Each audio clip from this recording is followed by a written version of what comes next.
NBA free agency is coming up quick, and it's where players sign big deals and either stay with their current team or find a new home where they'll get paid more or earn a better opportunity on the court. But this free agency is unlike most because often it's one or two big players who may or may not change teams. Well, this year we have 7 to 8 stars who I think have a good chance to leave and really shake up their current teams, which would in turn shake up the rest of the NBA. So let's take a look. Now, first up is DeAndre Ayton, who's been a huge part for the Phoenix Suns and all of their success. He's been the centerpiece of the team that Chris Paul and Devin Booker play around. He opens up the floor for pick and rolls, plays great around the rim, and protects the paint. But earlier this season, he was eligible to sign his first big contract, a max extension of 5 years and $172 million.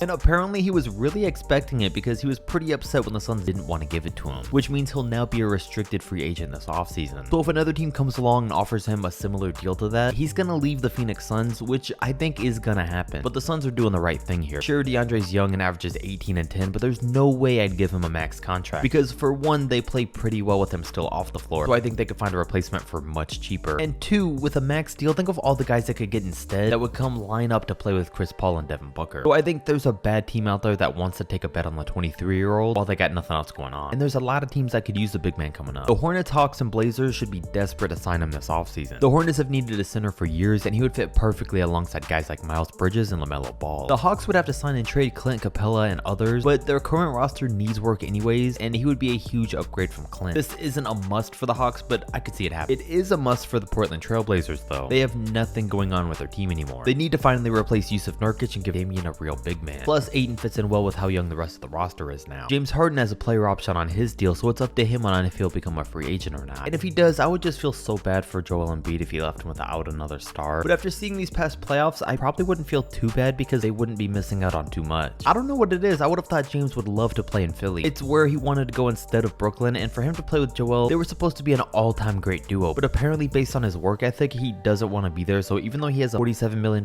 player option for next season, if he can convince another team that he still deserves a max deal even though he's past his prime, then I think he'd easily sign that instead. He'd be turning down a lot of money now to make even more in the future, because if he takes that $47 million and plays terrible next year, then his hopes of a max are gone. And the only team that really makes sense to me on the court is the Miami Heat. Some people may say the Dallas Mavericks, but Luka can't play off the ball, so that wouldn't happen. But with the Heat, Jimmy Butler needs another star on offense. Played like a superstar this postseason, which he always does, but he put up 28 a game this year and didn't get much help from anyone else. Kyle Lowry averaged 7 a game, Tyler Hero put up 12 a game, and Bam Adebayo came in with 14 a night. It would be messy, but I think they can make enough moves this offseason to land Harden. Just as long as they can keep the core of this team together, it could work. Because to have the defensive-minded Miami Heat to go along with James would make them perfect complements for each other, and I think it would give them just enough scoring to win a championship. But again, all those other dudes just gotta step up. Now, other people were saying James Harden should go to the Knicks or the Clippers, but I don't see those working. The Knicks, like, why? And the Clippers, him, PG, and Kawhi Leonard just doesn't seem right. But speaking of Miami Heat players, Victor Oladipo is now an unrestricted free agent, and he's in a tough situation. After he turned down huge money from the Pacers and had to sign a 1-year deal to prove himself in Miami, he really didn't. He had okay moments this postseason, but not good enough to convince anyone to give him max contract type of money like he got offered from Indiana. And at 29 years old, I don't see him signing a small money long-term contract. So I think he's gonna go out, sign a minimum deal, and try one more year to try and prove himself. And he's got a couple options if that's the case. He could stay with the Miami Heat because he's already now in their system and won't have to readjust next season when he's on a new team, and they could offer him a small, maybe $5 to $10 million